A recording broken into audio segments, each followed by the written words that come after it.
Avant de démarrer, un mot rapide pour remercier notre sponsor, Paperclub.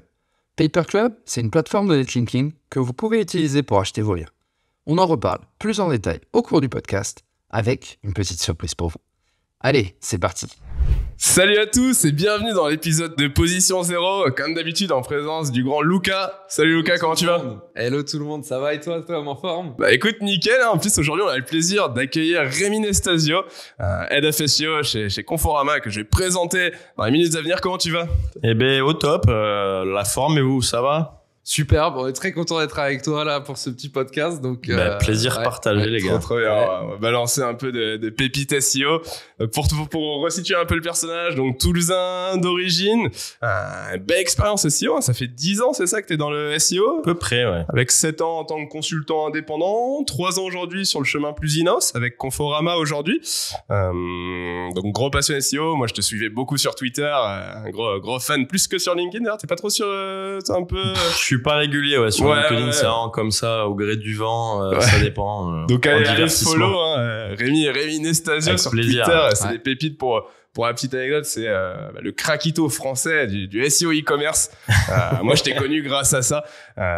Donc franchement, merci pour la valeur que tu apportes sur ce réseau et on va quand même le dire, hein, c'est le visage le plus mémifié sur Twitter. Vrai qu'il y en a tout type de montage, des catcheurs de WWE, Conor McGregor, c'est le dernier liste que j'ai fait. Tout. Ils s'en donnent à cœur joie. Ils s'en donnent à cœur joie malgré moi, mais bon, écoute. On va mettre un petit montage pour montrer un peu aux auditeurs les J'ai de l'autodérision, donc il n'y a pas de souci. Et effectivement, on a beaucoup de montages du coup de Rémi sur Twitter, aussi mannequin du coup Twitter à ses heures perdues. Toujours plus.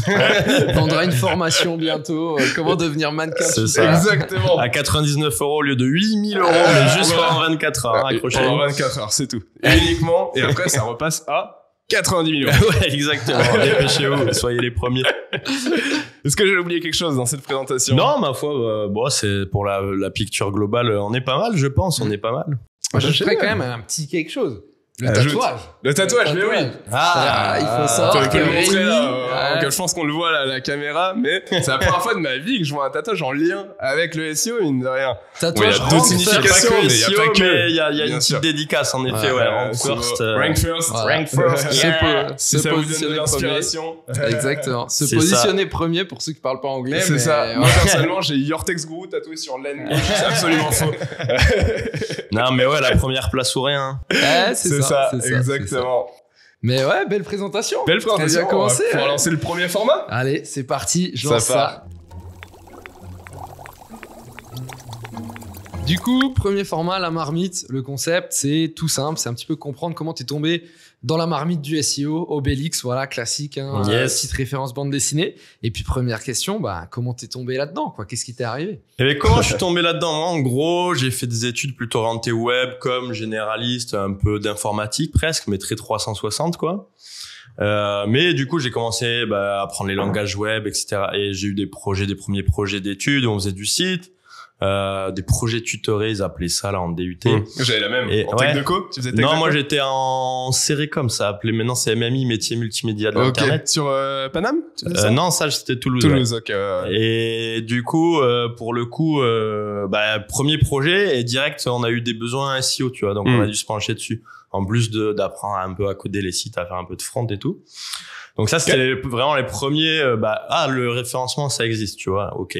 Première chose. Et puis après, là, le vrai déclic, là où je suis vraiment tombé dedans, c'est en licence pro, donc à Bordeaux, licence pro e-commerce, petite dédicace, rattachée à Tech de Co d'ailleurs.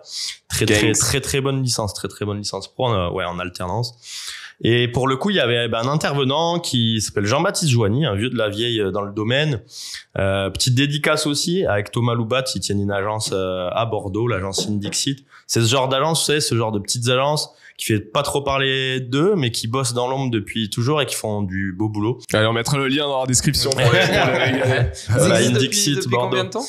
Ça fait bien 10 ans au moins, si ce n'est même plus, je crois. Ok. Voilà. Et donc un des deux cofondateurs, Jean-Baptiste Joigny, qui intervenait donc et donnait des cours de SEO à la licence pro e-commerce. Donc là, pareil, ça a commencé à mettre encore plus dedans, quoi.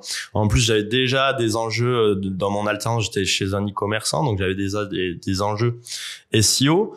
Et il a organisé en fait un concours entre étudiants. On était répartis dans la promo entre étudiants. On avait chacun notre site, notre nom de domaine et un mot-clé inconnu, farfelu, sur lequel fallait finir à la fin de la période en fait le plus haut placé, premier devant les autres groupes d'étudiants. Et donc trop bien comme concept, quoi, un mini concours SEO dans la promo.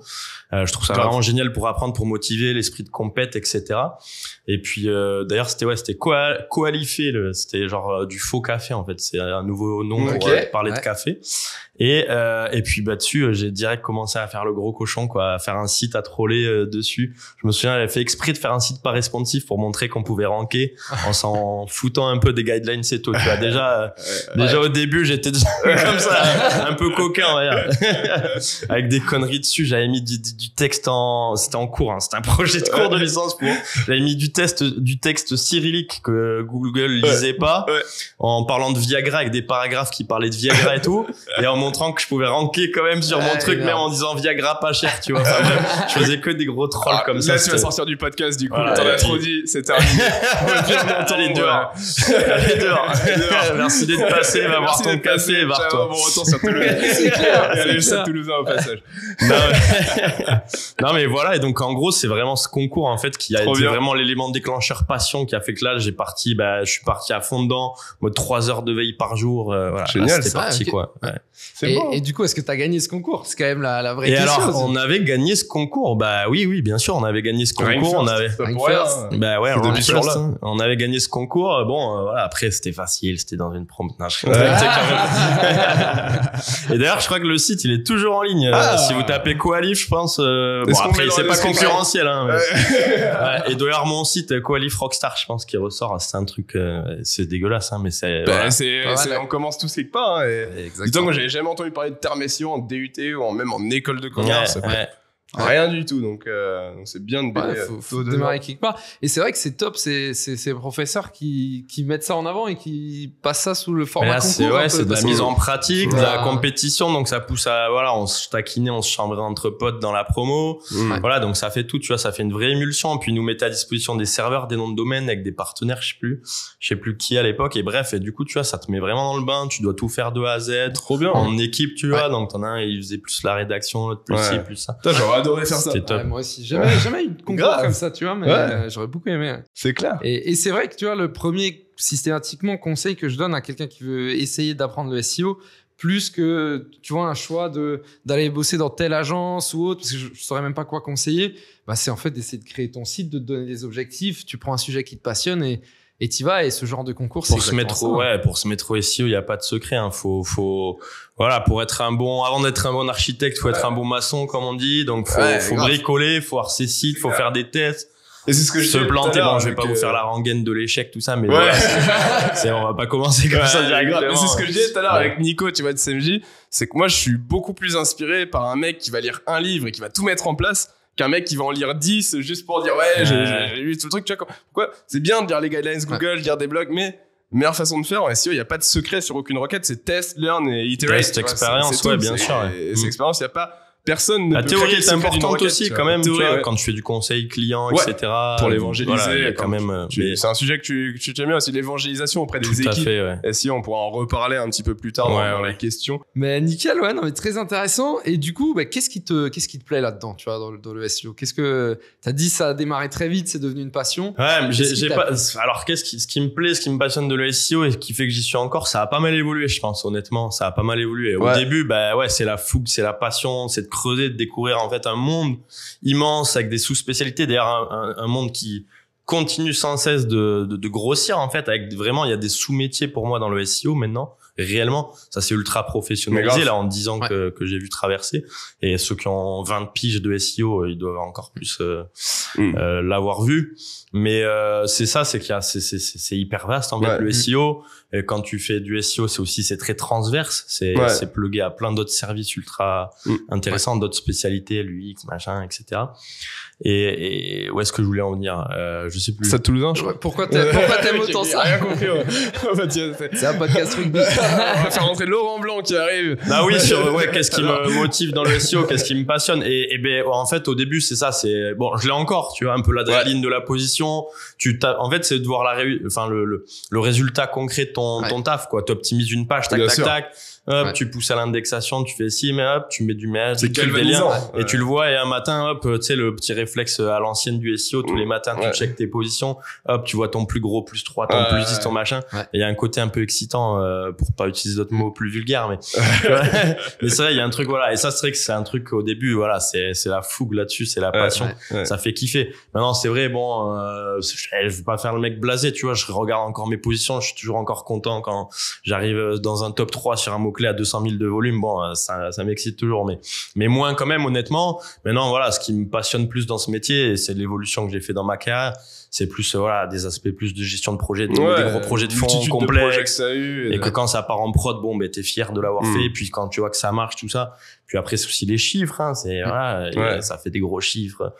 Quand tu vois derrière le chiffre d'affaires que ça peut générer, surtout quand tu bosses sur des gros sites, etc. Voilà. Après, moi, maintenant, ce qui me fait plaisir, c'est évangélisation, formation, voilà, la réussite de l'évangélisation, par exemple, c'est une grande satisfaction pour moi dans les entreprises, dans les clients que j'accompagne, quoi. Voilà. Donc, ça a un peu évolué, mais j'ai quand même encore un peu la fougue des débuts, hein. Heureusement, il faut. Il faut. Et c'est vrai que quand tu as cette courbe, la courbe du SEO, je la trouve incroyable. Quand tu as publié un site, des pages et autres, surtout quand tu commences sur un nouveau site, et que tu vois un petit peu vraiment cette montée, ça te procure une adrénaline qui est assez incroyable. C'est le screen numéro 1 des SEO sur Twitter. C'est les courbes GSC. GSC, ça, pas de courbe SEMrush. Les gars. Attention. Ceux qui s'excitent et qui ont de l'adrénaline avec des courbes SEMrush, faut les balancer d'un avion sans parachute pour qu'ils connaissent la vraie adrénaline. Mais d'ailleurs, j'ai déjà une question qui me vient. J'ai déjà envie de creuser des trucs. Et tu vas voir, on aime bien creuser. Tu vois, prendre des mots, un petit peu te poser des questions. Et tu disais que tu trouvais que le SEO, c'était presque différencié en différents métiers. Je me rappelle plus de l'expression exacte que tu as utilisée. Quels sont un petit peu les différents métiers, du coup, que tu vois maintenant? Ouais, il y a des sous-métiers. Voilà, les grands piliers traditionnels, hein, technique, contenu, popularité, bien sûr. Mais, déjà, c'est dur d'être spécialiste dans tout et être expert sur ces 3 piliers, honnêtement. Moi, je dirais que, par exemple, moi, en contenu, en fait, je pense avoir des bonnes bases dans tout, être complet, heureusement, mais il y a vraiment des pointures dans chaque domaine, en fait, finalement, qui vont très très loin, quoi. Et on peut pas être une pointure dans toutes les composantes du SEO. Maintenant, il y a aussi un aspect web perf, même si pour moi, c'est pas au SEO de faire la web perf, tu vois, c'est plus du dev. C'est des services, ce qu'on appelle prod web, ce genre de choses. Et puis, il y a des prestataires, etc. Mais il faut qu'on soit un gros sponsor de la web perf. Et la web perf, quand tu te penches dedans, c'est ultra pointu. Bon, même si on peut dire que c'est une composante du SEO technique aussi. Mais c'est bien de se positionner très tôt, même en tant que consultant, hein, tu vois, on le dit souvent chez Live Mentor, si devant toi, là, t'as envie de manger de sushi, t'as un resto qui fait kebab, burger et sushi, et t'as un spécialiste du sushi qui fait ça depuis 20 ans, tu vas aller chez le mec qui fait du sushi depuis 20 ans, tu vois. Tout à fait. Et c'est pareil, si si le gros sujet chez toi, c'est le netlinking, bah, tu vas aller chercher un mec qui fait ça depuis un moment. Il y a beaucoup de SEO qui ont réussi en étant, flagués, je pense, je sais pas, moi, typiquement, il y a même des spécialités de fou quand tu penses, il y a le spin, Oriane Pérez. Tu vois, elle est connue pour le spin, on pense direct à elle quand on pense au spin, tu vois, il y a des trucs comme ça. Netlinking, bon, t'as des maillage interne, même. Des gros qui ont été connus, des Corleone et tout ça, même si c'est plus que ça d'ailleurs, mais non, mais Netlinking, enfin, tu vois, il y a plein de gens, on associe à une spécialité, quoi. Moi, voilà, par exemple, je vais dire, moi, c'est SEO global, complet, mais e-commerce. Moi, je me considère comme un spécialiste de l'e-commerce. SEO orienté e-commerce, qui a ses spécificités. Ça montre bien que le SEO est varié et souvent sur plusieurs. Parce qu'il y a les typologies de sites. Donc, il y a technique, contenu, blablabla. Et il y a les typologies de sites aussi, ou de clients que tu peux accompagner, ou chacun a leur problématique. Le SEO média, par exemple, c'est un truc que je connais mal. Et je sais que, je me suis quand même renseigné dessus, etc. Je pense, mais c'est ultra complexe et ça a vraiment ses spécificités. Comparé à l'e-commerce, comparé à de l'édito. Ah, mais oui, mais c'est marrant parce que moi, typiquement, e-commerce, c'est pas trop ma cam. Mais j'adore la formation. Moi, je donne de la formation avec Live Mentor, tu vois, avec DataBird.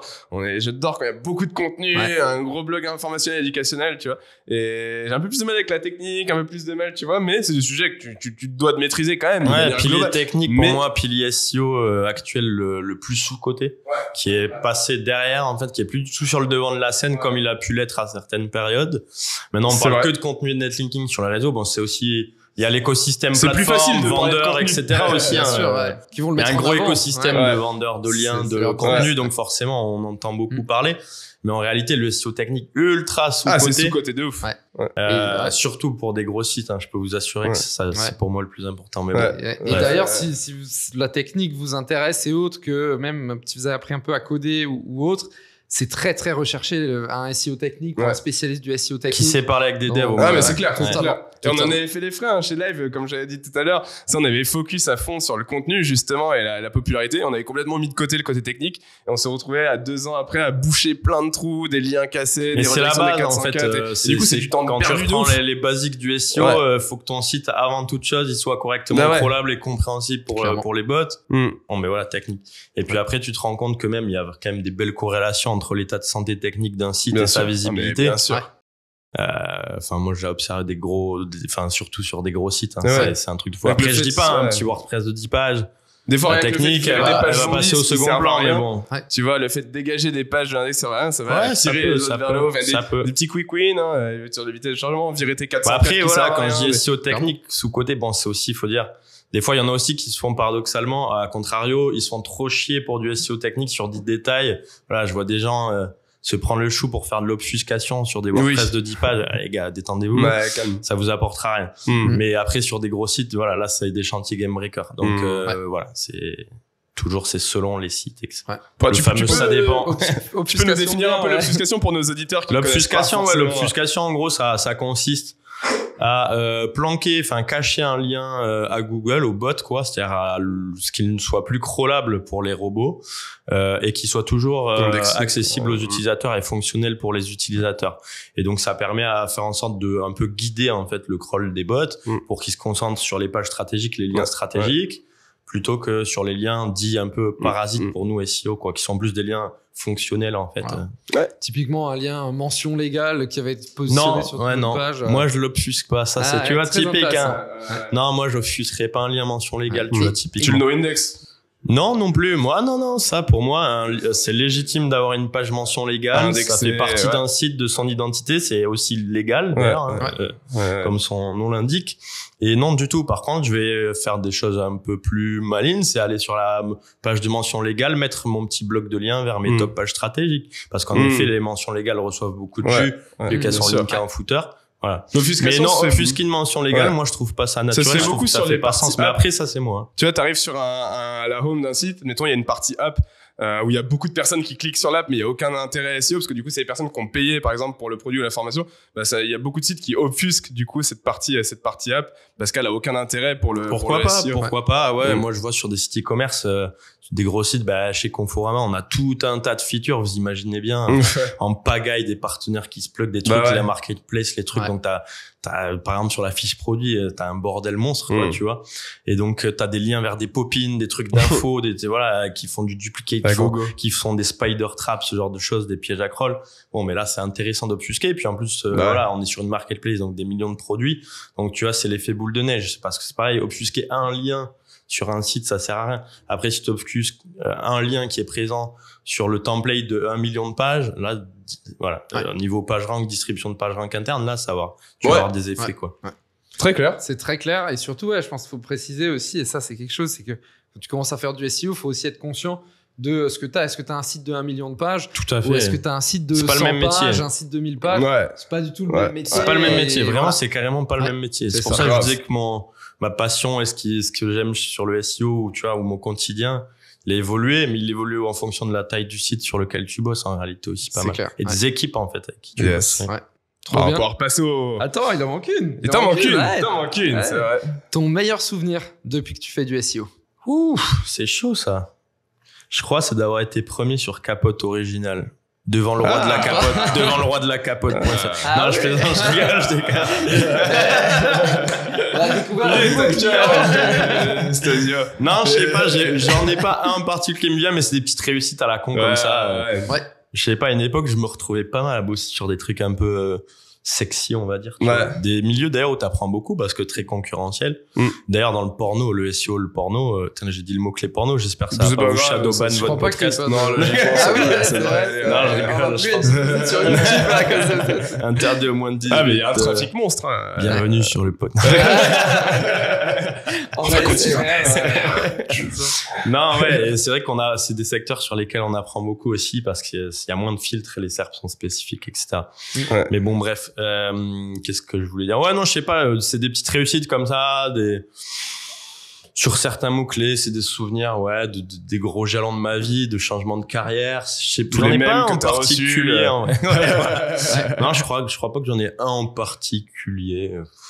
Ouais. C'est plus une succession, peut-être chez Conforama, même quelque chose qui t'a vraiment fait plaisir. Bah, chez Conforama, c'est pas un instant précis, mais ce dont je suis le plus fier, là, en 3 ans et demi chez Conforama, c'est le fait qu'en fait, les équipes d'elles-mêmes, maintenant, viennent me voir. Et Rémi, j'ai un projet, je crois qu'il y a un impact SEO, tu vois. Ouais. C'est tout con, mais je peux vous assurer que c'est une très grosse réussite en interne. C'est le fruit de faire de la politique en interne. De l'évangélisation, comme on disait, de la formation auprès des collaborateurs. C'est vraiment un gros boulot, en fait, de fond, de SAP. Voilà. Et donc, quand des équipes qui, il y a 3 ans, n'entendaient jamais parler de SEO, n'en parlaient jamais, viennent d'elles-mêmes t'en parler, tu vois. Du coup, il y a tout Conforama qui te parle de SEO. Abusons pas non plus. Mais en vrai, oui, c'est devenu un sujet important. Et en dehors de moi, je veux dire. Et ça, c'est une vraie réussite. Et ça, j'en suis assez fier. Quoi. Bravo. Plus que de dire, il fait tant de chiffres d'affaires, tant de trucs. Ouais. Et puis, parfaite intro pour la partie suivante, je pense. Qui va parler de ta journée. C'est ça. Je te laisse lancer ça. Pain sur la planche. Pain sur la planche, c'est le format. On va plus faire un focus sur ta journée type en tant que Head of SEO chez Confo. Quelques petites questions.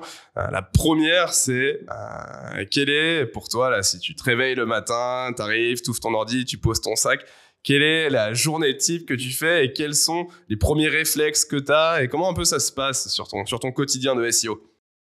Ben en vrai, ça je l'ai gardé à l'ancienne. Ça c'est un peu les vieux SEO. Je sais pas si bon, je suis pas vieux, hein, mais les nouvelles générations ont toujours ce réflexe, tu sais, de travailler au mot clé, la position.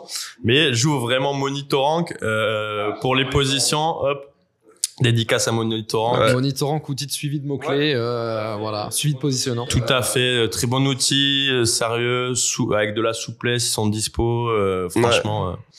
Voilà. Bon, moi, je suis team Monitorank. Après, il y en a d'autres. Check My Links. Ouais, MyPoseo, etc., qui sont des très bons outils aussi. Check Position, ouais. Mais Monitorank, pour moi, ça reste le plus fiable. Rapport qualité-prix, fiabilité. Et puis après, moi, j'ai une bonne relation avec eux. Donc, quand j'ai des besoins spécifiques, ils y répondent très vite. Et voilà. Petite dédie. Yes. Et donc, je regarde mes positions, tu vois, mon relevé de, je sais plus, je crois que j'ai un peu de 10 000 mots-clés que je suis, de stratégique.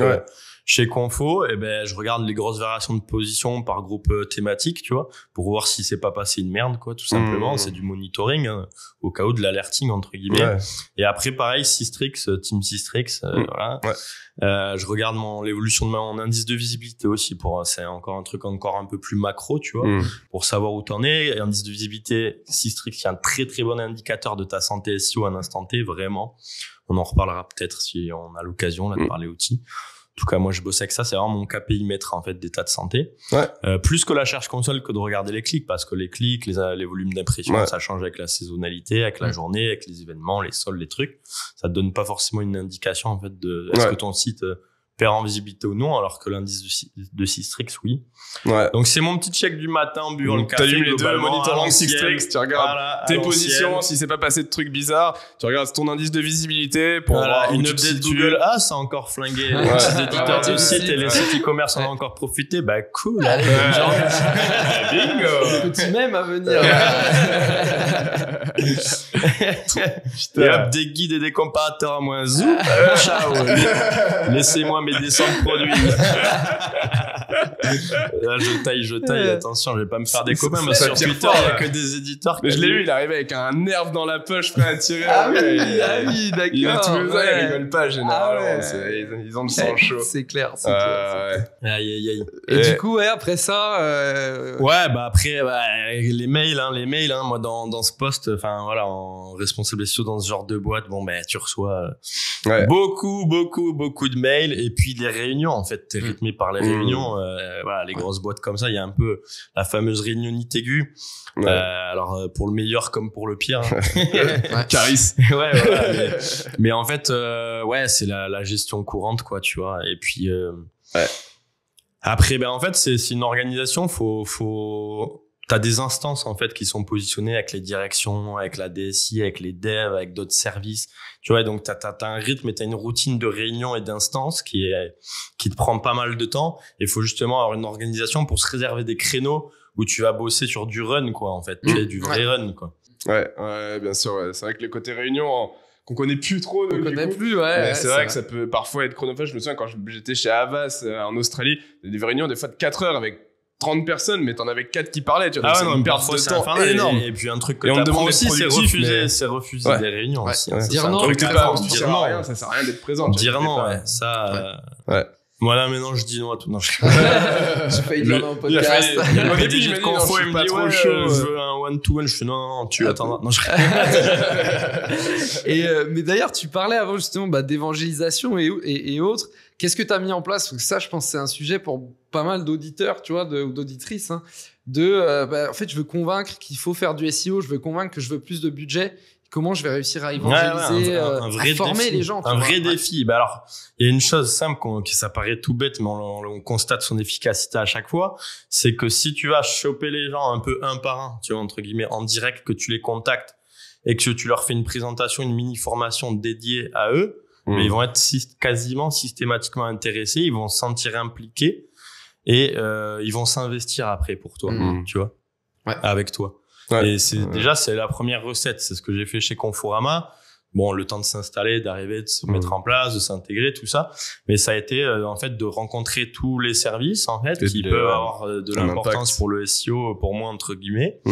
Et puis de faire des formations sur le SEO, tu vois, tout con. Qu'est-ce que le SEO? Je fais des ateliers par groupe, par service en fait, et j'ai fait ça sur plusieurs semaines où je leur présentais le SEO, les impacts. Alors, faut pas partir sur un truc théorique et chiant. Faut faire de l'appliquer au site, tu vois, à ton cas, à la boîte, etc. Et puis à la fin, finir par important. Et vous, leur montrer pourquoi leur travail du quotidien a un impact sur le SEO. Et le SEO, qu'est-ce qu'il va leur apporter? Tu sais, tu peux voir du commerce, tu sais, des chefs de produits, des trucs et tout.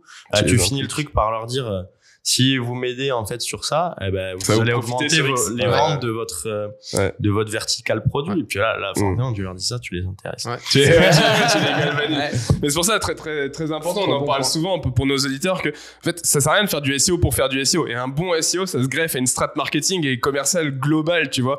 Parce que c'est bien d'avoir du trafic, mais s'il faut aller chercher, c'est la conversion, c'est la tu vois. Et donc c'est important de faire les ponts avec les commerciaux, avec l'équipe marketing pour créer vraiment un écosystème global, tu vois, qui profite à toute la boîte et pas juste raisonner en termes de SEO. Donc c'est top de justement de l'évangéliser auprès des autres équipes. Évangéliser, former. Après, il y a une chose importante aussi, c'est le partager les résultats. Je pense qu'il y a beaucoup de gens qui oublient, tu vois. Ça c'est oublié en fait, 80% du temps. Faut mettre en valeur les résultats et les partager. Quoi. Et remercier, en fait, c'est du bon sens. Il faut avoir du bon sens. Moi, je dis souvent, la meilleure qualité dans la vie, c'est le bon sens. Alors, c'est subjectif, mais le bon sens, faut avoir de l'intelligence sociale, relationnelle. C'est ultra important dans des grosses boîtes qui sont des gros paquebots dans lesquels il y a des enjeux politiques, parfois malheureusement un peu de concurrence entre les services presque, tu vois, faut réussir à bouger le paquebot, quoi. Exactement. Faut l'orienter, petit à petit, exactement. Et donc, partager, remercier, quoi, quand quelqu'un te rend un service, quand ils mettent en place une de tes recos, tu leur envoies un petit mail. C'est des petits détails comme ça. C'est aller voir les devs, tu leur apportes les chocolatines et pas les pains au chocolat. Une deuxième raison pour sortir, je pense. Ça devient trop, là, c'est trop. Et tu vois, au lieu de faire le bon vieux marketeur à l'ancienne ou SEO, tu sais, il y a le côté métier DSI, souvent, on sépare technique et, qu'on appelle les métiers, quoi, dans les grosses boîtes. Métiers de DSI, c'est un peu, il y a des clivages et ils se parlent pas beaucoup, malheureusement, dans les grosses boîtes. Ouais. Et moi, par exemple, ma technique, c'est, je vais direct, je monte dans le bureau de la DSI, je vais voir le dev qui bosse sur mon projet directement, qui est en train de coder le truc. Chose que personne ne fait, bizarrement. Il l'attend même pas à son bureau, ouais, je vais le voir. Et en fait, au dev, tu vois, alors que c'est pas du tout dans les process, parce que, tu sais, dans les boîtes comme ça, t'as ton PO, ton machin, t'as les chefs de projet, les trucs, enfin, c'est un bordel, tu vois. T'as les instances, les trucs, enfin, bref. Et t'arrives à bouger un peu, j'imagine que c'est hyper processé. Ouais, c'est hyper processé, mais justement, faut sortir des lignes, des fois. Et ça passe au bon par moment. Le oui, fait d'être convaincant. Quand t'es malin, ça passe. Et t'obtiens des trucs que t'aurais jamais obtenus autrement. En passant par un mais donc, et pareil, c'est aller voir les devs, c'est cette bienveillance, c'est genre, tu vas voir le dev, tu lui expliques sur quoi il est en train de bosser, parce que bien souvent, il sait même pas. Il bosse pour un gros projet métier, il sait même pas à quoi il va servir. Et après, les métiers, ils vont se plaindre que, ouais, ça a pas été dev, putain, mais ils sont, limite, t'en entends, mais ils sont cons, quoi, pourquoi ils ont fait ça, tu vois. Ben, mec, commence par lui expliquer, en fait, sur quoi il bosse, et pourquoi. Et ils sont pas cons, hein. Tu sais, souvent, on a aussi tendance à dénigrer. Enfin, je sais qu'il y a vraiment un clivage. Les devs prennent les métiers pour des connards, et les métiers prennent les devs pour des brutes qui réfléchissent pas. Tu vois, il y a un peu, c'est cliché, hein, mais globalement, c'est un peu ça. Donc, et ça, faut arrêter, tu vois. On bosse tous ensemble. Et donc voilà, bah, tu vas voir le dev, je lui explique sur quoi il bosse, et tu verras que déjà, de lui-même, moi, ça m'est déjà arrivé, hein. De lui-même, il m'a proposé des solutions auxquelles j'avais pas pensé pour le SEO, alors qu'il est pas SEO, le mec, hein. Très smart. Ouais, en fait, c'est l'approche apporter de la valeur en premier. Les formations, tu vois, où tu vas former les gens, tu vas les aider. Tu vas aussi avoir de l'empathie, te dire pourquoi est-ce que ça va les aider. Tu disais les chefs de produits, typiquement. Tout à fait. Et pareil, les devs, bah voilà, si on dit les devs, ça peut être les commerciaux, ça peut être n'importe quoi, hein, mais pareil, avoir de l'empathie, et à partir de là, ça change tout, en fait, sur les relations humaines. Exactement. C'est clair. Il y avait une dernière question, du coup, sur le pain sur la planche, mais t'en as en partie répondu. C'est si tu devais citer ton outil de prédilection dont tu ne peux te séparer tous les jours. T'as déjà cité Monitorant, KSX. Bon, je sais pas si c'est vraiment tes outils de prédilection. Bon, c'est des outils quotidiens. Mais est-ce que t'as un outil de prédilection phare? Si je dois en garder qu'un. C'est la Search Console. Ah ouais. T'es obligé. Pour monitorer, voilà, c'est la Google Search Console. Après, sur un gros site, il y a OnCrawl, hein. Moi, je bosse sur OnCrawl. Voilà, un crawler, c'est la base, hein, en SEO, et d'autant plus sur des gros sites où tu peux vraiment pas tout surveiller. Screaming Frog, moins? Alors, Screaming Frog, j'adore pour du petit site. Si je fais l'audit d'un petit site, je vais lancer un Screaming, bien sûr. Combien de pages Conforama, à titre d'exemple, t'as un peu une échelle, peut-être, pour que les... Ouais, bah, on peut monter à 3 millions. Ça dépend si tu comptes les parasites, les trucs. Donc, OnCrawl est plus pertinent sur du 3 millions de pages, plus que Screaming, du coup. Screaming il explose. Amuse-toi. Il explose. Faut y aller. Après, il y a toujours des techniques pour l'optimiser, pour découper aussi en plusieurs crawls, ce genre de choses. Mais c'est vrai que c'est bien pour utiliser. Et pour rappel, je crois que c'est gratuit en dessous de 1000 URL. sur Screaming Frog. Ah, c'est passé à 500? Ok. Ce qui est déjà pas mal. Ce qui est déjà très bien pour la plupart des petits WordPress. Et à la différence, donc c'est pas un SaaS, hein, c'est un outil du coup qu'il faut installer et télécharger sur son ordinateur, un logiciel du coup, mais qui est vraiment top, hein. Ah non, mais il est top, et il a même des features qui n'ont pas des gros SaaS tels que Spotify ou OnCrawl, d'ailleurs, des petits détails, des petits trucs, il est vraiment top.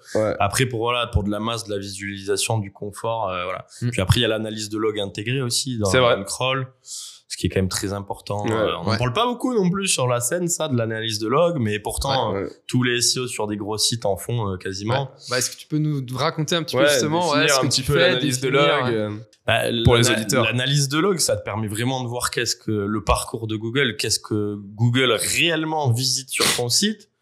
Donc ça te permet sur des sites, des très gros sites, on se rend pas compte en fait quand tu crawls, enfin on se rend pas compte forcément de la capacité à Google déjà à s'engouffrer dans des endroits où tu voudrais pas qu'il s'engouffre déjà. Il te surprend toujours en disant le SEO, il me surprend encore tous les jours de trucs qu'il va crawler auxquels t'aurais jamais pensé, plutôt que des pages stratégiques d'ailleurs. C'est pour ça que des fois on dit Google, il est malin, il gère le crawl tout seul et toi. Non, quand tu fais de l'analyse de log, t'inquiète pas, des fois, il y a pas longtemps, un exemple, Google est allé crawler des patterns d'URL liés au data layer, c'est-à-dire au truc de tracking dans le code. C'est même pas des URL, il a décidé que c'était des URL, il s'est mis à crawler en masse. Enfin, c'est un truc de fou, hein. Google, il peut vraiment être surprend. Donc ça permet de vraiment voir qu'est-ce qu'il crawl, et puis après, avec des outils comme OnCrawl, voilà, tu peux faire des segmentations, donc tu peux voir, en fait, à quoi il alloue le plus ton budget de crawl, le quota de crawl, Google, etc. pour en fait après mener les projets de maillage interne pour mieux redistribuer, pour justement après faire tes projets d'obfuscation, pour mieux le contenir en fait là où il faut. Voilà, et puis ça permet aussi beaucoup de voir les problèmes techniques sur lesquels ils tombent sur ton site, les codes d'erreur. Voilà, c'est du réel, c'est du concret, c'est de la donnée terrain en fait. Qu'est-ce que voilà, c'est vraiment à quoi est confronté Google sur mon site. Donc là, dans ta boîte à outils, on a du on-crawl, du coup, pour toute cette partie technique. Crawl, log, crawl, analyse croisé, de en log, plus, c'est croisé, hein, donc c'est... c'est clair. On a, du coup, Monitorank sur la suivi des positions. Et Sixtrix, plus pour l'indice de visibilité, veille concurrentielle également. Toi, tu vas en citer un quatrième? Qu'est-ce qu'il y a d'autre? Bon, non, après, voilà. Après, en analyse sémantique, t'as du Vertex Guru, par exemple. Voilà. J'adore Vertex Guru, perso. Et moi, j'ai envie de creuser un peu sur Systrix, parce que t'as parlé un peu des métriques que tu utilises dessus. Du coup, tu veux nous parler un peu de l'indice de visibilité et comment tu l'utilises. Et c'est une métrique que je connais. C'est vrai qu'on en parle moins, tu vois. Genre, c'est pas les trucs qui viennent en premier, même sur des tweets, sur des posts. Carrément. Et moi, j'en ai parlé pas mal déjà. On a l'impression que je suis ambassadeur Systrix. C'est pas du tout. Je suis pas commissionné par Nicolas Audemars ou par Systrix. C'est faux. Il nous a dit le contraire. Hein. Mais en fait, l'indice de visibilité, moi, c'est devenu mon KPI maître en fait comme je disais, pour surveiller l'état de santé et à quel point je suis visible à un instant T en fait dans les SERP. Donc c'est un indice, c'est pas un indice base 100, hein. C'est-à-dire c'est exponentiel. Il y a pas de limite, tu vois. Par exemple, en Amazon, je crois, c'est 2300 d'indice de visibilité en France. Tu vois. Ça s'arrête pas à 100. C'est pas, voilà. C'est cumulatif, si on peut dire. Et en gros, ça couple en fait tous les KPI classiques. Donc, c'est-à-dire mots-clés, son volume de recherche Google mensuel et ta position. Ça prend en compte les features qu'il y a dans les SERP. C'est-à-dire, selon si tu as du shopping, du truc, ce genre de choses, ça attribue pas forcément le même CTR, le même, tu vois, c'est malin, quoi. Et puis, ça gomme la saisonnalité. Ça, c'est un énorme intérêt. Tu vois, ça efface la saisonnalité parce que t'as des mots-clés, je sais pas, tu prends le mot-clé solde, en période de solde, forcément, il y a un gros volume. Et les SEMrush, ils vont mal booster, en fait, et donner un trop gros poids à ce mot-clé, un instant T, enfin voilà. Et ça, tu regardes quotidiennement, du coup? Je le regarde quotidiennement. Il y a des grosses variations, du coup, comment t'interprètes ça? Ouais, en fait, voilà. Et après, l'outil, faut rentrer dedans, mais t'as aussi, il te permet de voir par répertoire de ton site aussi, par chemin de ton site, par URL, etc. Ça te permet de faire des vraies comparaisons. Et donc, par exemple, tu peux voir, par exemple, si t'as une baisse de visibilité globale, enfin une baisse de visibilité de ton site, tu peux aller voir est-ce qu'elle est globale. Donc, a priori, quand c'est global, soit c'est algorithmique, c'est plutôt Google algorithmique. Qui te descend, tu vois. Soit c'est ça peut être un problème de santé un peu général de ton site. Donc déjà, première indication. Alors que si tu vois que ton indice de visibilité il est que sur une typologie de page, un template de page ou un répertoire, un univers, une verticale produit, déjà, tu vois, ça restreint ton angle d'analyse et donc tu vas attaquer par là. Donc déjà, pour ça, il est super intéressant. Il est intéressant pour plein de choses. Suivre une migration, c'est top. Tu peux faire des comparaisons entre deux URL, entre un sous-domaine et voir en fait ta migration si t'as repris toute ta visibilité antérieure, etc. Ouais. Et donc cet indice, c'est devenu mon KPI maître au tel point que je l'ai même imposé à la direction de Confo. C'est-à-dire que maintenant, t'as même les plus grosses instances de Confo qui suivent la santé SEO, l'indice de visibilité Systrix. L'évangélisation. Exactement. Et donc, dans des gros reporting internes au plus haut, il y a des courbes Systrix, quoi. Ah, c'est beau. Très intéressant. Moi, c'est vrai que j'ai connu un petit peu ça chez Skyscanner, donc comparateur de vol, des comparateurs. Yes. Et du coup, pareil, c'est vrai que c'était un KPI qu'on suivait pas mal. L'indice de visibilité, on l'avait un peu plus avec l'Index, qui était un autre outil de suivi de position. Là-dessus, mais je trouve ce que ça apporte en plus, c'est vraiment le fait de coupler le CTR, le volume de recherche, comme tu disais, pour vraiment avoir une idée. Là où nous, on regardait un indice de visibilité sur tes positions. Ce qui est déjà intéressant, mais quand tu arrives en plus à avoir un peu de données en plus... c'est ce qu'on dit toujours. J'ai toujours couplé le volume de recherche avec des données business, parce que tu peux avoir des gros volumes et sur des mots-clés qui ne convertissent pas forcément, et au contraire avoir des plus petits volumes, mais tu vois, pouvoir convertir... puis c'est vraiment aussi l'aspect saisonnalité, ça il est hyper important que ça efface, parce que en fait, par exemple, pourquoi c'est important? Tu vois, sur la Search Console, tu pourrais suivre tes clics, tes impressions, tes positions moyennes, etc. En fait, dans la Search Console, on le sait, il y a plein de biais. et chaque KPI en fait pris de manière unitaire peut dire une chose et son contraire. Une baisse de position moyenne sur la Search Console peut être une bonne ou une mauvaise nouvelle. Si ça baisse, ça peut aussi vouloir dire que tu as augmenté ta couverture de mots-clés en fait, tu vois, et que tu as des nouveaux mots-clés qui sont en train de rentrer dans le top en fait, mais qui sont pas dans le top 30. Enfin bref, donc c'est pour ça que là c'est vraiment une picture de à quel point je suis visible en SERP.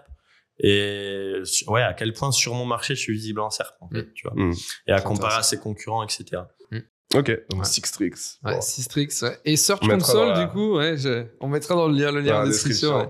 Et Search Console, du coup, comment tu l'utilises à ton échelle, parce que c'est quand même une échelle énorme. Je pense que tu dois exporter les données. Il y a de la data. Il y a de la data. D'ailleurs, big news, là, on vient d'apprendre lors du tournage, la veille de notre tournage, que il y a un export automatique qui est lancé officiellement par Google vers BigQuery, sans limite de données de requêtes par jour. Ça, c'est big news pour les gros sites. C'est vraiment énorme. Ça va permettre en fait d'enfin avoir accès à quasiment toute sa data, mis de côté les requêtes dites anonymisées là. Mais donc ça c'est une grosse news pour les gros sites. Est-ce que tu l'as tweeté? Ouais. J'ai vu le tweet en plus.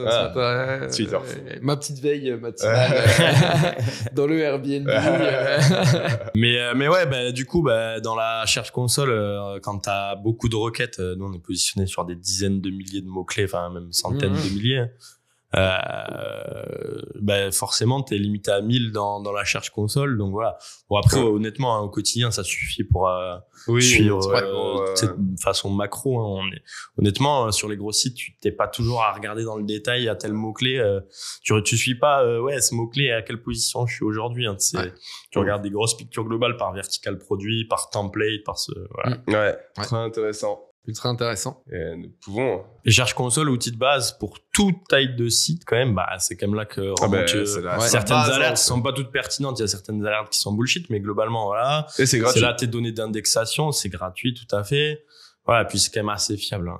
Globalement assez fiable. Tu peux même repérer les problèmes de couverture, les nouvelles 404 qui arrivent, les 404. Maintenant, ça, les gens, tout le monde le sait pas ou fait pas forcément gaffe parce que c'est planqué, mais t'as de l'analyse de log simplifiée quand même dans les paramètres, tu sais, dans l'onglet paramètres, voir le rapport, je sais pas quoi là. Tu peux voir tes 200, tes 301, mais vu Googlebot, quoi. Alors ça, oubliez pas, ça c'est pareil, beaucoup de gens l'ignorent. Mais il y a les bot ads qui sont comptés dedans. Ça, faut faire attention. Bon point.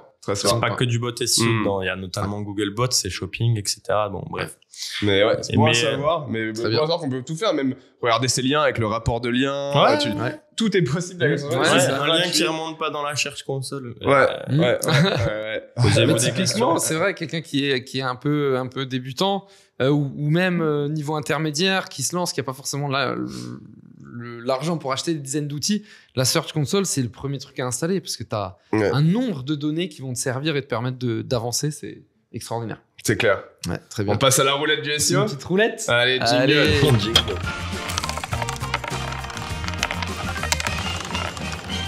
Qu'est-ce que la roulette du SEO, outre le fait que ça a mis dans le chapeau de One Piece? C'était manga un peu? Ah non, c'est pas trop ma cam manga honnêtement, mais moi je suis juste Naruto, grosse team Naruto. Ok, mais je vois quand même One Piece, t'as déjà entendu, voilà. Je suis pas boomer à ce point-là.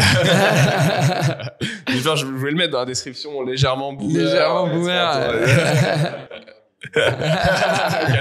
Ça va mal se finir. Qu'est-ce que... Ah oui, Connor McNestasio. Je vous mettrai le montage, le tweet du mème dans la description. La roulette, vous la connaissez, hein, chers auditeurs. Notre ami ici présent va tirer 3 papiers un par un. Des questions, VS, un choix, VS un autre. Et tu vas y répondre avec nous en direct. Donc je te propose de tirer le premier papier. C'est parti. Présent.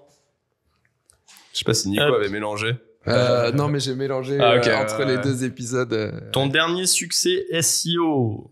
Là, pour le coup, c'était pas un VS. C'est une question. C'est une question, Et mais ton dernier succès SEO. Allez, on va dire, là, il y a le classement Sistrix qui est sorti, là, des gagnants et des perdants 2022. Bon, mais Confo, on était dans le top 100 des gagnants en visibilité SEO, plus 25% de visibilité SEO. Superbe. Voilà, je pense à ça là en premier. C'est beau. Et qu'est-ce qui a impacté essentiellement? Est-ce que c'est campagne de netlinking? Est-ce que c'est plus de contenu, plus d'indexation? Alors bien sûr, un SEO c'est tout, c'est un amas de détails et tout participe. Et tu vois, il faut faire attention à tout. Ouais. À ce niveau de compétition, quand tu te bases sur des mots-clés type canapé à 300 000 de volume, tu vois, il y a aucun détail, enfin, tu vois, faut rien mettre de côté, tout compte, même la web perf, hein. Vous rankez sur Canapé, vous êtes bien, on rank bien positionné? Ouais, on est dans le top 3 là en ce moment. Ah, belle. Très bien. C'est beau. Ouais. Il y a qui dans le lot un peu Ikea? Ouais, t'as But, très gros But, compétiteur Ikea, SEO But, même si Confo et But sont dans le même groupe maintenant d'ailleurs. Oui. Mais moi je fais la guerre quand même. Ouais. Pas de pitié. Ça, c'est une bonne Comme Fnac et Darty. technique. Ouais, c'est toujours, ça. Bonne technique pour être positionné plusieurs fois en SEO. Faut racheter ouais. le rang. c'est C'est ça. Faut être un gros groupe financier, puis tu rachètes tout. Facile comme stratégie. Très facile. On dirait un thread Twitter. De ouf. Un nouveau mème. Vous voulez être présent dans les SERP? Eh bien, achetez tous vos concurrents. Merci du conseil. À demain pour de nouveaux conseils. À 200 RT, je sors la suite. Mais ouais, voilà. Intéressant. Deuxième papier. Hein. Allez, c'est parti. Être présent déjà dans ce genre de classement, ouais, c'est autre, beau. c'est Ouais, bon, après on est c'est un gros site, hein, même quand je suis arrivé, Confo était un gros site, mais qui avait quand même, qui partait de loin SEO, qui avait beaucoup de dettes techniques pour info. Et bon, voilà, la fierté, c'est d'avoir petit à petit rétabli la barre et régénérer de la croissance. Et générer de la croissance en SEO de nos jours en 2023 dans un environnement ultra concurrentiel, parce que finalement on dit Confo, ameublement, équipement maison, mais finalement avec la marketplace, mes concurrents c'est Amazon, c'est Discount, Mano, Rakuten en fait, mes vrais concurrents. But aussi. On ressent Mano d'ailleurs sur le podcast. Je veux dire, ouais, ok, bah top. Bah Mano, c'est voilà. Cas d'école niveau SEO, c'est monstrueux. Pierre Bruat. Donc salut Pierre qui nous rejoint salut, demain. Un bonjour à Pierre pour le tournage. J'avais déjà eu la chance d'échanger un petit peu, très très très cool. Bon bah. Salutations. Deuxième papier. Ouais. Et puis la baisse des CTR aussi dans le marché. Alors faire de la croissance. Je vais vous dire, dans un environnement concurrentiel comme celui-ci chez Confo, de maintenir ton trafic versus N-1, faire ISO versus N-1, c'est une prouesse déjà. Et d'ailleurs, Rémi va nous donner ses techniques tout à l'heure dans la partie suivante. Parce qu'on a une question sur ça à te poser. On verra. Donc on te laisse. Faut pas lui dire directement, voilà. Oui, sinon il va t'en poser toute la nuit des questions. Faut faire un peu de teasing et on va te laisser prendre le papier suivant. WordPress ou Webflow? Alors WordPress. Grosse question. Je dirais WordPress. Je dis pourquoi? Ouais, parce que je connais pas très bien Webflow. Non, en vrai, je connais pas très bien Webflow. J'en ai vite fait entendu parler.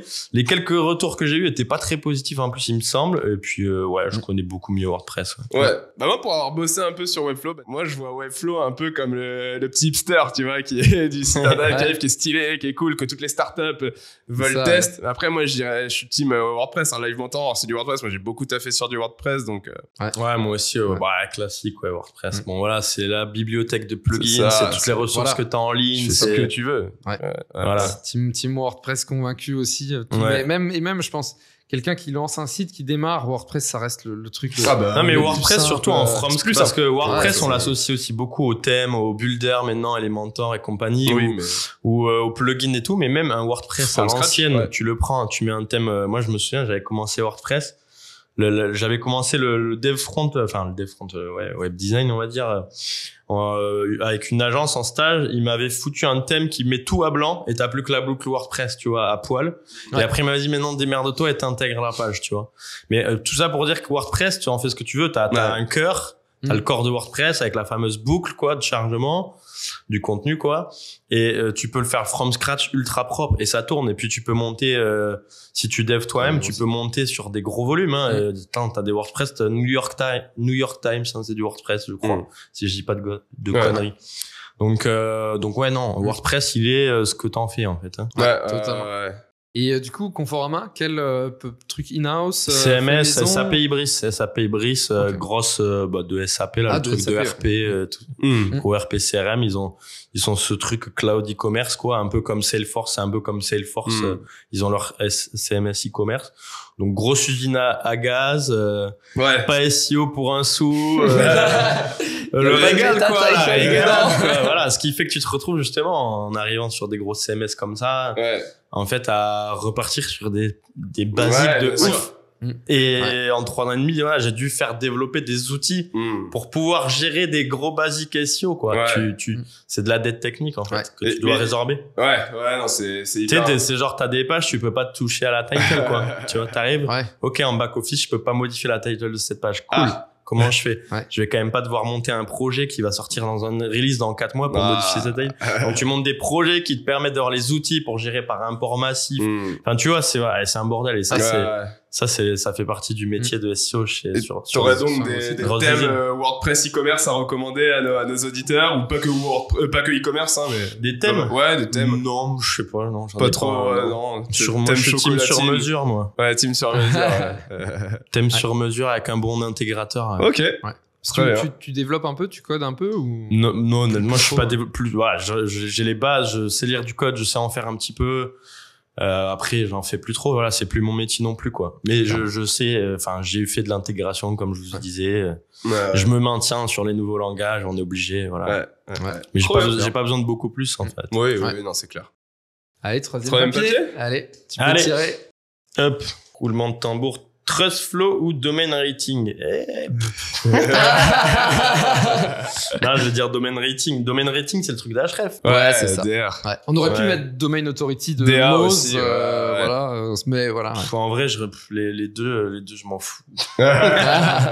Non, les deux me plaisent pas trop, mais bon, domain rating, je dirais le Trustflow, de Majestic beaucoup trop manipulable. Il veut tout et rien dire. À la limite, d'avoir un ratio à peu près équilibré, Trustflow, CF, citation flow. Citation flow, par contre, ça me parle, ça oui.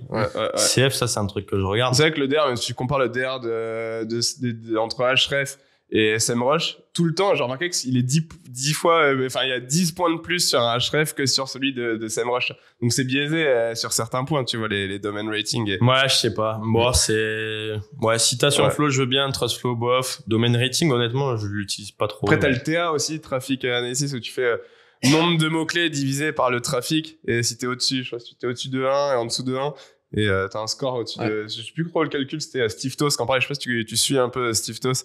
Ouais, ça me dit quelque chose. Et il parle beaucoup, lui, de la notion de traffic authority, plutôt que de DR ou de Trustflow. Ça peut être intéressant pourquoi pas, ouais. Puis après, il y a des nouveaux. Maintenant, il y a Babar qui débarque avec son score aussi.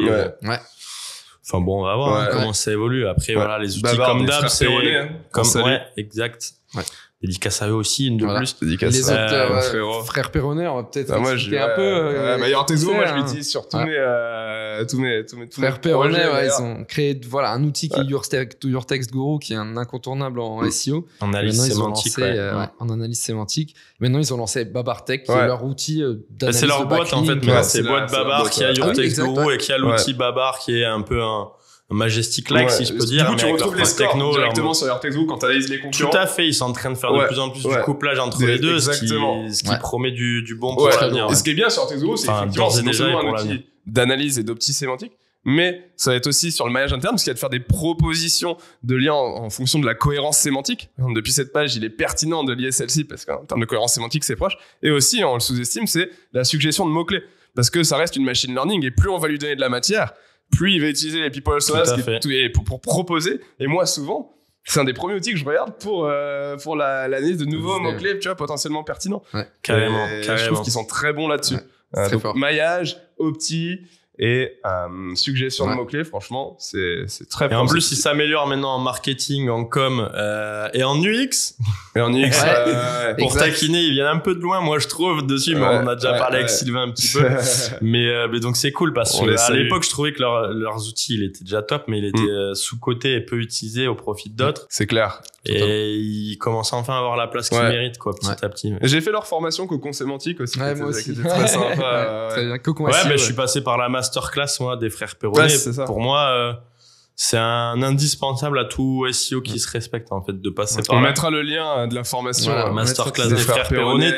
Il y a vraiment un avant-après, quoi. C'est pas des conneries, Ouais. Et le lien aussi du Your Text Guru, je suis un lien affilié d'ailleurs, j'en profiterai pour le caler. Allez, boum. J'en profite. J'ai une petite question netlinking pour Rémi, mais avant ça, quand même, on va mentionner notre sponsor. Bien sûr. Paperclub, qui on a les tasses en plus, qui est une plateforme de netlinking qu'on vous conseille. Donc, si vous voulez acheter des liens, vous pouvez aller directement sur le site. Thomas, tu diras t'as 2-3 petits arguments que je trouve pas mal. Et surtout, on les remercie parce que grâce à ça, ça nous permet d'avoir un studio, de tourner un super podcast, d'avoir des super invités. C'est clair.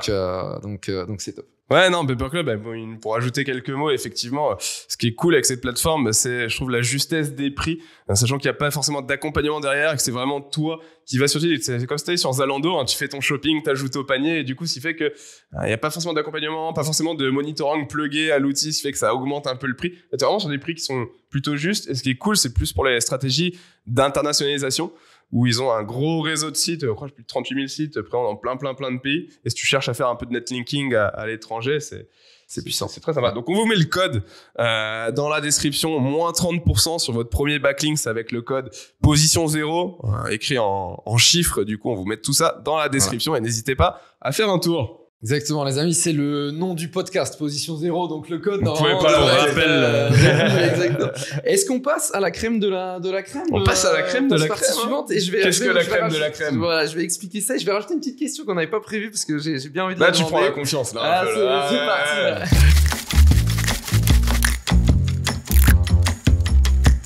parti. Partie la crème de la crème, c'est tout simple. Tu nous as donné un peu tes spécialités SEO. Et du coup, on a des questions sur ça. On veut creuser un petit peu sur ce que tu fais. On va parler un peu couverture de mots-clés, SEO e-commerce, parce que c'est vraiment ta spécialité. Je pense que les auditeurs et les auditrices l'ont compris. Et j'ai d'abord une petite question. Tu vois, qu'est-ce que tu mets en place depuis que tu es chez Conforama pour du netlinking? Parce que j'imagine qu'un mot-clé comme canapé, juste avec du contenu, au bout d'un moment, tu as atteint un peu le maximum de ton levier. Qu'est-ce que tu mets en place pour que ça marche sur le long terme? Ouais, mais c'est vrai que en fait en e-commerce tu te bats avec des listings produits, des dessins de produits, des catégories quoi, autrement dit. Donc en fait t'es assez restreint sur ta marge de manœuvre sur la page en elle-même. Je veux dire, une fois que ta title elle est opti, ton H1, que t'as ta dessin de produit, il te reste pas grand chose à faire. Donc il y a le fameux bloc de texte de fin de page. Ouais. Je trouve qu'il y en a, ils font un peu n'importe quoi à ce niveau-là. Moi, je pense qu'il faut se restreindre parce qu'on est sur de la requête transac. Mais bon, bref, c'est un autre débat. Donc, en effet, oui. Après, il y a le maillage interne qui est quand même un levier très puissant pour booster ta page, mettre en avant des catégories. Et c'est du lien, c'est lié au netlinking, c'est du PageRank. Et après, oui, sur des termes concurrentiels, le netlinking est indispensable. Il faut avoir un rythme d'acquisition régulier. Et on va pas se mentir, même pour des grosses marques, très grosses marques comme Conforama, qui ont une forte notoriété, dont on parle naturellement dans les médias, dans les trucs, dans les machins, tu te rends compte que tu reçois pas tant de liens que ça sur des pages profondes. Faut pas rêver. Même les forums, ça existe plus trop finalement. Donc, c'est à la limite, les forums, tu pouvais un peu dire, tiens, regarde là, mais ça se fait plus trop. Donc, comme tout le monde, il y a des stratégies d'acquisition de liens. Moi, chez Convo, on délègue ça avec un budget, voilà. Après, moi, personnellement, quand je fais du netlinking, c'est pas ma grande spécialité, honnêtement. Mais moi, quand je fais du netlinking, je pense être très exigeant et je trouve que les gens ne le sont pas assez, d'ailleurs. Mais quand je sélectionne les spots, moi, je regarde où est-ce que va être mon lien sur le site. Je regarde pas que les métriques, je regarde où est-ce qu'il va être, parce que les gens, je trouve, un mauvais réflexe, souvent, netlinking, c'est de regarder les métriques domaine, là, via les outils. Mais ils se posent pas la question de, en fait, leur page, déjà la métrique de l'URL en elle-même. Déjà, premier indicateur. Et surtout, comment elle est maillée, cette page? Est-ce qu'elle est bien accessible? Grave. Est-ce qu'elle est bien crawlable par Google? Le lien, est-ce qu'il est parmi, plein d'autres liens sur la page ou pas? Et ça, c'est très, très, très important, et on le répète pour nos auditeurs. Parfois, tu peux avoir des sites avec une grosse autorité, mais un spot claqué. Ils te foutent au fin fond de leur site. T'as des sites pas ouf, mais qui ont un spot qui rank super bien, qui est super moqué, qui a plein de backlinks, qui a une grosse autorité, et c'est plus pertinent de le placer. Et pareil, le placement en plein texte, ça aura beaucoup plus de puissance qu'un vieux lien en header. Je préfère un lien homepage d'un petit spot qu'un lien média où ils vont te mettre un autre exemple, si tu te chopes un lien sur une page ressource où il y a déjà 30 liens, il y a plus, tout est dilué, tu vois, il y a plus aucune force. Donc le spot à l'intérieur du site compte énormément, et la thématique aussi. Tout à fait. Pour faire les glissements sémantiques. Donc c'est où est-ce que va être mon lien et qu'est-ce qui va devenir aussi, parce qu'il y a les sites qui ont des gros rythmes de publication. Ils pendent que de l'article sponsorisé en masse, et après tu finis dans la pagination et tu te rends compte qu'en plus la pagination elle est en no-index ou canonical ou je sais pas quoi. Et en fait ton lien au début il va un peu servir, il va un peu booster et envoyer du jus, et dans quelques mois il sert plus à rien. Le mec il te le vire, et c'est un monde de requêtes. sinon, ils te le virent pas, mais c'est naturellement, il descend dans la pagination. Ouais. Parce mais c'est déjà arrivé. l'article. Moi, tu vois, après, ton acquis le mec te le vire quand tu passes pas par des plateformes. Là, il y a des contrats. Bah, ça peut arriver. D'où l'importance de monitorer son check de lien. Tout à fait. Parce que parfois, t'as des mecs qui vont en douce te le passer au bout de 3 mois en nofollow ou tout simplement te virer. Et si tu contrôles pas, bah moi, tu vois, je vais contacter, yo frérot, on avait géré ce lien, pourquoi tu l'as enlevé? Ou même des fois, même un mec que je connais pas, je vais voir un lien en nofollow et je vais tenter de le convertir en dofollow, tu vois. Et ça peut... Ouais, ben, il y a ça, il y a en fait, je regarde l'optique du site, je fais une mini audit express, en fait, aux yeux, quoi, de la gueule du site, est-ce qu'il fait trop cramer, est-ce qu'il est fait naturel, est-ce qu'il est un peu travaillé, le maillage, quel est le maillage qui pointe vers les pages où seront mes liens, voilà, genre, voilà, comme je dis, l'article, où est-ce qu'il va finir une fois qu'il sera plus à la une, quoi, en gros, ce genre de choses, quoi.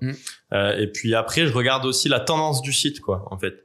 C'est-à-dire la tendance, je regarde sur Systrix, du coup, moi. Mais c'est est-ce qu'il est plutôt en croissance ou en décroissance, tu vois? C'est est-ce qu'il est dans un état de santé où il est entre guillemets bien vu par Google, quoi, en gros, ou est-ce qu'il est plutôt c'est pareil pour les au mots bout des rotules, sur des fois les t'as des rotules. mots à gros volume mais dont la tendance est décroissante, et au contraire des fois t'as des faibles volumes où ça monte, tu vois. Et quand tu regardes, Google Trends, je suis pas un gros fan. Des fois, tu peux miser sur un spot, en fait, qui est pas cher, qui paie pas de mine, mais qui est en phase de croissance. C'est ça. Le site, il est propre et il est en phase de croissance. Tu te dis, ton lien, en fait, il va booster de plus en plus, potentiellement. C'est pareil sur un poulain qui deviendra un cheval. Exactement. Plutôt qu'un cheval en bout de course. Qui a pas de gauche, qui a le crin qui commence un peu à râper. Moi, un truc que j'adore aussi quand je travaille sur du netlinking ou autre, c'est, réfléchir aux mots-clés qu'on va viser avec l'article de la personne. Ça fait que, du coup, si potentiellement tu peux un peu former, encore une fois, la personne en SEO, si c'est un blog chez qui tu vas aller chercher un lien ou autre, et que tu vas choisir un bon mot-clé où tu sais que le site peut se positionner, bah, en plus d'avoir du jus qui vient grâce à ce lien, bah, si sur une requête, tu arrives à très bien te positionner, en plus, tu vas avoir du trafic qualifié potentiellement. Et ça, c'est une stratégie que j'aime bien, de pas juste demander, mets-moi un lien, mais d'entrer un peu dans le concret et de réfléchir, voilà, est-ce que tu pourrais m'écrire quelque chose sur ça? Je veux relire l'article. Faire un peu l'extra mile, les petites 20 minutes de travail en plus. Et puis ça facilite le travail, parce que t'imagines, tu vas voir un site, tu lui dis place-moi un lien, ça marche pas, faut faciliter au mieux le travail du créateur. Moi, à chaque fois, je lui donne un bloc de texte pour que ça ajoute du contenu et que ça favorise aussi aux yeux de Google, pas juste placer un lien, ce qui est pas ouf, ça peut dénaturer le contenu, et Google aime bien qu'on ajoute du contenu. Je vais lui dire où exactement, je vais lui dire sur quelle encre, et du coup, le mec, demain, il a plus qu'à arriver sur le truc et le placer. Tu lui mâches le travail, et demain, il a plus qu'à le mettre, et faut être vraiment précis sur ce que tu veux et driver le... Sujet très intéressant. Sujet très intéressant. Ouais, puis voilà, sur les gros mots-clés, gros sites, ça, c'est gros combats. T'en as toujours en plus qui font des stratégies planquées, de sites privés qui planquent aux outils, en fait, donc tu vois pas. Donc c'est dur des fois parce que t'es là, t'as l'impression de ton concurrent là qui est devant toi, il a moins de liens que toi, mais en fait, tu sais pas, peut-être qu'il en a le triple de toi. Donc c'est dur de jauger, parce qu'il faut en faire un peu, mais pas trop non plus. Faut pas aller trop loin, faut pas suropti. J'ai déjà vu des trucs aussi, les encres, faut faire. Bon, je vous l'apprends pas, c'est pas un secret, mais faut faire gaffe à la suropti. Bien sûr. Tu peux vite faire sauter une catégorie aussi si tu fais trop vite, trop fort. Donc faut doser, quoi. Semi-opti, on peut en parler, que c'est très important de varier les angles. D'une part pour pas se faire griller en branding, moi j'aime bien. Moi j'aime bien foutre la marque dans la. Quand on monte la couverture, dans l'encre. J'avais vu une étude de Google comme quoi, à partir de 50 liens internes sur la même encre, Google prend en compte l'unicité du lien et pas le volume du nombre de liens, et que c'est très important de varier. Tu vois, par exemple, nous, formation SEO, on va être formation référence naturelle, formation pour apprendre le SEO avec l'Inventor. Et du coup, on n'a pas ce truc de spammer sur formation SEO, et on augmente la couverture sur plusieurs mots-clés que des mecs vont taper sur Google. Ouais, faut pas oublier l'encre, en fait, ça attribue le texte à la page de destination. Donc, après, elle fait partie du contenu en quelque sorte. Donc, tu peux avoir des stratégies malignes par rapport à ça. Très intéressant. Super intéressant. Et tu disais, t'aimes bien rajouter la marque dedans, quoi. Typiquement, acheter un canapé sur Conforama. Ou... Par exemple, tu vas mettre canapé Conforama, quoi. Tu vas pas mettre juste canapé tout court, quoi. Intéressant. Yes. Super. Question suivante, allez. Justement, c'est la question sur la couverture de mots-clés, tu vois. Donc, on connaît un peu ta thématique, et puis on a fait notre travail aussi un peu. C'est bien. J'espère. Du coup, c'est ultra concurrentiel. Il y a 4 annonces, il y a Google Shopping, je pense, potentiellement, et autres. Et comment tu arrives à augmenter la couverture de mots-clés constamment dans un milieu où les CTR, les click-through rates, ça fait que de chuter. Ouais, c'est ça. C'était le sujet de ma conf au SEO Camp Paris, au dernier SEO Camp Paris. C'est vraiment Salut à l'assaut, au SEO Camp. C'est vraiment, on est dans un marché, voilà, il faut être réaliste. Je vais pas vous faire le coup de le SEO est mort, hein. Bon, pas Le moi, SEO pas est ici, mort. pas aujourd'hui. Mais le SEO, il faut être quand même lucide. On ramasse de plus en plus les miettes du trafic Google, faut pas se mentir. Avec les ads, etc. Et Qui sur grossissent, tout type de certes. certes. T'as des 4, 5 ads par défaut sur des Ouais, mots-clés, t'as 4 c'est ouf. ads, elles sont de plus en plus discrètes, comme on le sait, elles se confondent de plus en T'as plus. les résultats de Les match, gens, t'as les tout ça, comportements ont c'est- évolué. Il y a quelques années, je pense qu'il y avait de la défiance aux pubs et je pense qu'elle disparaît de plus en plus. Donc voilà, les CTR SEO, c'est un phénomène de marché, c'est comme ça, ils baissent d'année en année. Bon, il y a des études Ouais. sur ça et puis ceux qui font du suivi le savent très bien. Et donc finalement, au bout d'un moment, t'as ton site, tu vois, d'année en année, on essaie de faire de la croissance dans les entreprises.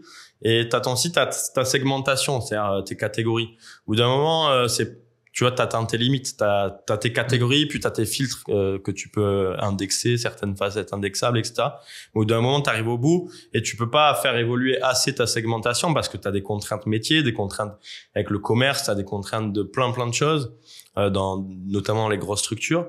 Donc voilà, moi j'en ai parlé à la conférence. Une des solutions en e-commerce, par exemple, c'est ce qu'on appelle le search indexing.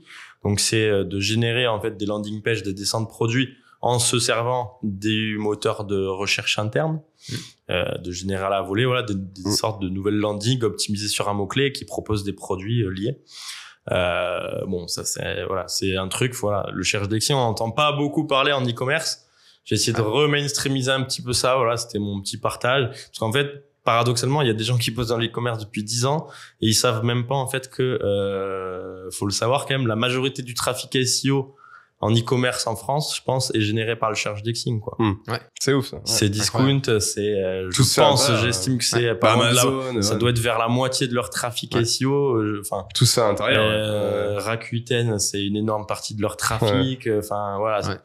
Et ben Amazon, hein, c'est du search indexing, Bah ouais, tu sais, leur cas égal là. Mais même sur les blogs, hein, tu vois, là, on essaye de créer vraiment ça parce que les returning visitors, c'est clé, tu vois, en SEO. On essaye vraiment de créer, tu vois, de se dire, OK, t'as une question en marketing digital, tu la tapes dans la barre de recherche, on a plus de 500 articles sur l'entrepreneuriat, sur le market, tu vois, et tu les trouves, tu vois, tu peux te passer de backlinks, à stratégie d'influence, à machin, et on a remarqué que c'était en augmentation aussi, et du coup, c'est intéressant de réussir à créer, à conserver, tu vois, cette personne. Mais là, c'est se baser vraiment sur les recherches dans son moteur interne, pour extraire les top requêtes et générer à la volée tu récupères le template en fait de résultats de recherche de ton site. Ouais. Tu le réoptimises, tu mets une couche de suropti, de réécriture d'URL, etc. Bon, de title, de machin, de bidule, et puis après, bof, tu balances ton listing. Bah en ouais. fait, hein, c'est une bête descente de produits. Et donc là, ça te permet, en fait, alors faut faire attention à pas cannibaliser ta segmentation native, les catégories. Là, c'est complexe après à mettre en place. Il y a plein de subtilités. Non, voilà, j'en parlais, j'avais partagé une blacklist, un truc, faut faire attention. Et puis, il faut pas ouvrir n'importe comment en masse parce que sinon, tu peux avoir des retours du bâton. Mais bon, bref. Globalement, ça sert à générer en masse des pages sur des nouveaux mots-clés que tu couvres pas. Donc, augmenter ta fameuse couverture de mots-clés.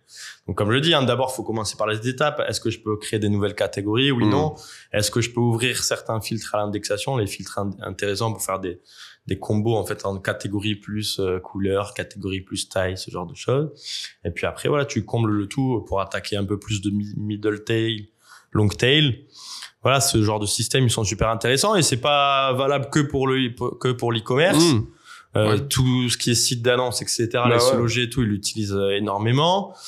Et puis même pour tout site, même pour de l'édito, regardez un peu les gens, c'est tout bête, hein, mais regardez un peu ce que les gens tapent dans votre moteur de recherche. Ah ouais, c'est hyper intéressant. C'est une source, c'est la meilleure des données. Je la crois donnée que de vos utilisateurs. C'est un conseil incroyable, que ce soit e-commerce ou autre. Je pense là, on tient quand même quelque chose d'applicable. Alors déjà, première chose, tu regardes ce que les gens cherchent chez toi. Bah, ça donne des indications sur ton persona, c'est super important. Mais que potentiellement tu puisses faire quelque chose derrière. Ça peut montrer des lacunes aussi parfois de ton menu, de ta navigation. Mais surtout, hein, c'est pas qu'une question de. Faut vraiment mixer les trucs, même sur les mots-clés, tu vois, le volume. Moi, je rate beaucoup des fois. Tu vois qu'il y a zéro volume, mais par contre, tu vois une requête où il y a des sommaires où les gens en parlent 24 heures sur 24, 7 jours sur 7, les influenceurs en parlent partout sur. Et du coup, c'est des sujets qui sont intéressants. Tu vois, c'est pour ça que la veille est hyper importante. Ça permet de capter des tendances que tu ne captes pas dans les outils de recherche de mots-clés, SEMrush et compagnie, qui sont un peu plus statiques et plus longs à détecter des tendances. Groupe Facebook aussi, nous on a un groupe sur Rêve avec 14 000 entrepreneurs. Tous les jours, les mecs, ils balancent leurs problématiques. c'est du pain béni pour nous, tu vois. C'est quand tu regardes les réponses les plus commentées, putain, l'article de blog, quoi. La donnée utilisateur, c'est toujours la base. Service client au service du mais c'est ce que dit Steve Toss. La première chose que je fais à chaque fois que je vais dans une nouvelle boîte, c'est donner un putain de carnet à chaque sales qui note toutes les problématiques et derrière j'en fais, tu vois, problématique égale contenu. Et c'est hyper smart de penser à tout ça plutôt que juste faire des recherches sur Keywords Everywhere ou. Il faut aller voir les spécialistes. Yes, très intéressant. Trop bien. Et du coup, pour toi, je vais peut-être en poser juste deux en plus. On en a un peu plus, mais je pense rien qu'avec le Search.js. Donc c'est Search.js. Je pense rien qu'avec ça, on a du lourd pour tous les éditeurs. Donc, Et pour toi, l'architecture, est-ce que tu as des conseils sur l'architecture d'un site e-commerce performant en SEO? L'architecture d'un site, quand tu dis architecture, c'est la structure linking, etc., l'arborescence. Ouais, arborescence, maillage interne. L'arborescence. On pensait à ça. Là, ça limiter la profondeur, c'est pas. Tout ça. C'est toujours un défi sur les gros sites e-commerce. Limiter la profondeur et faire en sorte que toutes tes pages stratégiques soient correctement linkées. C'est un gros challenge. Comment tu fais concrètement chez Confo pour éviter que chez Confo, j'ai monté énormément de projets de maillage interne. Ça fait partie de. Je crois que c'est la majorité de mes projets techniques et d'évolution en 3 ans et demi se sont portés sur le maillage interne. Donc, c'est développer des blocs dédiés sur les templates stratégiques, sur tes catégories, sur tes fiches produits. Ça, c'est une manne oubliée souvent e-commerce. Des blocs dédiés, t'entends quoi par bloc dédié? Des blocs dédiés de maillage interne, c'est des listes de liens. Faut pas se faire chier. Des listes à puces de liens que tu fous dans un blog que tu designes après comme tu veux. C'est des blocs de liens découvrir aussi. Tu vois, ce genre de trucs. Tous les sites e-commerce ont leur bloc de liens. En sidebar, en bas de page. En footer aussi, ça arrive. En footer, tu peux, customiser des blocs selon la page sur laquelle ça, tu le mets à la racine et le jus est pouf, direct, quoi. Et donc c'est, par exemple, en e-commerce, quand tu penses, la majorité des pages d'un site e-commerce, c'est quoi en général? C'est tes fiches produits. Je captais un peu mes fiches produits. Va foutre un bloc de liens automatisé avec des règles sur tes fiches produits pour renvoyer vers tes catégories stratégiques, par exemple. Tu vois, t'as une manne qui est souvent inexploitable, souvent inexploitée sur les sites e-commerce. T'as les listings produits, ils linkent vers les fiches produits. Mais les fiches produits, souvent, à part le fil derrière, ne relinkent pas vers les catégories. On va foutre un bloc de liens avec quelques règles pour faire des pseudo-silos sémantiques, thématiques, où tu dis, si je suis sur la fiche produit d'un canapé, je mets les liens vers les principales catégories canapé, par exemple, ou vers mes filtres indexables, vers mes trucs. Super actionnables aussi. On vous récapitulera tous les conseils de Rémi sur le e-commerce dans la description. Mais donc après l'arbo, le menu, ça dépend de la taille. Après sur des très gros sites, là oui, il va y avoir des stratégies d'obfuscation, d'essayer de faire un peu des silos thématiques. Tous les gros le font quasiment aussi. Donc pourquoi pas, tu mets de la home, faut que ça parte, faut qu'il y ait tout ton menu vers tous tes univers. Faut faire des raccourcis depuis ta home vers d'autres pages stratégiques, des templates stratégiques. Puis après c'est un peu une stratégie en entonnoir, quoi. Et tu parlais avant des mentions légales où tu mets un peu de lien vers tes catégories. Parce qu'en fait, ça, c'est tout con, mais en maillage interne, commence par regarder quelles sont les pages qui reçoivent le plus de liens sur ton site. Et tu vas te rendre compte que c'est souvent pas tes pages stratégiques. Les trucs à propos. C'est être une vieille popie, ta mention légale et je ne sais quoi. Soit c'est vraiment du parasite et là, idéalement, tu bouges, tu bouches la fuite de PR dessus. Et si c'est un truc qui est légitime il faut qu'elle redistribue. Donc tu vas foutre un bloc de liens donc dessus. Si tu vois toi mention légale, tes 2 gros conseils, c'est pas la désindexer. Parce que ça c'est une page vraiment particulière à garder du coup dans l'index. Et si moi je sais pas, ça fait un peu partie, tu vois, du côté alors je suis vraiment pas fan de ce concept, mais de hit là, de machin, mais en gros c'est c'est ton site, t'as un auteur, t'as une marque, t'as une mention légale, t'as des conditions générales de vente. En fait, c'est ce qui fait que t'es un site e-commerce. Tu vois, c'est les caractéristiques. Et ça, je suis peut-être parano aussi, mais ça peut participer au flag, tu vois, d'être, tu sais, la différence entre un site, un fake, un PBN, un truc fait pour le SEO versus un vrai site, une vraie entreprise. Ça passe par avoir des coordonnées, tu vois, claires et définies, avoir des mentions légales, des CGV, voilà. Et c'est des trucs que j'aime pas le cacher, moi. Comment tu matérialises, du coup, ces liens dans tes CGV? Comment tu les cales à quel moment? En fin de page, tu mets un bloc lien en fin de page. Avant le footer. En fin de body, avant le footer. Donc dans le plein texte, quoi. Ouais, c'est à la fin de ton texte. Donc là, c'est le cas actuellement sur... Sur Convo, je crois pas, parce que c'est un peu plus délicat. Ah. Les mentions légales, tu t'amuses pas trop à y toucher dans les boîtes comme ça. Mais sur t'as d'autres exemples où c'est le cas? Mais ouais, moi, je l'ai fait sur beaucoup de clients à l'époque, sur pas mal de sites e-commerce. Ouais. Et tu mets combien de moi, liens c'était un vers truc, quel genre une de page? pratique, ça dépend de la taille du site. Ouais. Désolé, je vais souvent répondre ça. Non, mais t'inquiète. ça dépend du nombre de pages. Si c'est un énorme site, tu renvoies vers des catégories mères, quoi. Voilà, par univers, par gros univers. Si c'est un petit site, tu renvoies directement, sur des sous-catégories précises. T'as d'autres exemples de pages que les mentions légales où tu pourrais faire ce genre de truc? Page contact. Ouais. Page contact, à propos, quelques liens aussi. Découvrir nos mission, meilleurs articles. Page contact, j'aime bien mettre des petits textes SEO dessus. Du genre? Du texte un peu SEO local, etc. Ouais. Des fois, tu peux ranker avec tes formulaires de contact sur les petits sites.